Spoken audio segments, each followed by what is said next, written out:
Hi everyone, my name is Gabi Gonzalez, and today I'm going to be talking about the progression of improved treatment of mentally ill, and this is from chapter 15. So, the three main explanations of mental illness include biological, psychological, and supernatural. And the biological views mental illness like a disease, so there is a physical cause for their behavior, like malfunctioning of the brain.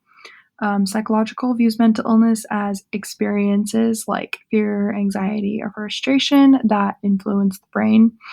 And the supernatural views mental illness as mysterious forces like demons, spirits, or the devil as the cause of mental illness. So, treatment in the past. Mentally ill have always been treated extremely poorly. And during the Dark Ages, the supernatural view of mental illness was extremely popular. And it was believed that mental illness was caused by demonic possession or witchcraft or an angry god. And there were different forms of treatment, which included magic, exorcisms, bloodletting, and trepanation. And bloodletting was when they would cut someone open and to bleed out the demon. And trepanation was where they would make a hole in someone's skull to release the demon. By the 18th century, asylums were created for the purpose of housing people who were mentally ill, but the main focus was actually just to separate them from society, not actually treat them. They were usually kept in windowless dungeons. They were chained up to their beds sometimes, and they were beaten. They were treated the same as criminals, but sometimes criminals were actually treated better than they were. And so in the late 1700s, a French physician, Philippe Pinel, argued for more humane treatments of the mentally ill, and he became interested in studying mental illness after he had a friend who started showing symptoms of mental illness and he couldn't help him. So he suggested that the patients be unchained and talked to. He put a stop to the bloodletting, and he separated patients based on their type of illness, and he kept case histories of clients.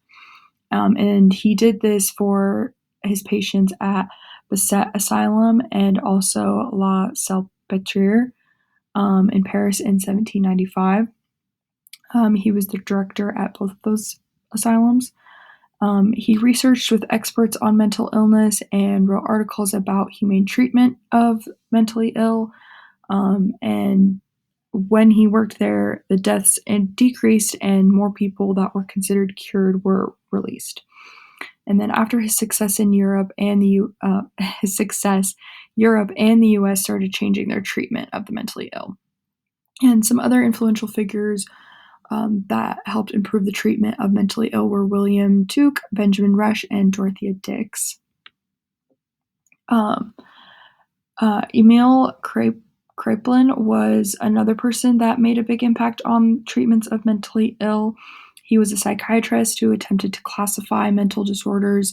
In 1883, he published a thorough list of mental disorders based on their cause, involvement of the central nervous system, symptoms, and treatments. And some of the categories he listed were depression, manic depression, dementia praecox, which is also known as schizophrenia, paranoia, and Alzheimer's. And the Diagnostic and Statistical Manual of Mental Disorders actually descended from his work. So mental illness treatment today, instead of asylums, they're known as psychiatric hospitals, and they focus on short-term care.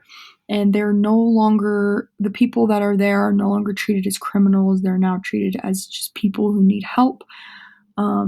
People who suffer from mental illness are now viewed the same as people who suffer from a physical illness, for the most part.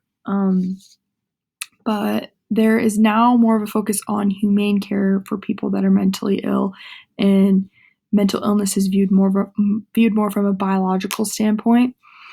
And although treatment has improved, the stigma that surrounds mental illness has still remained, unfortunately.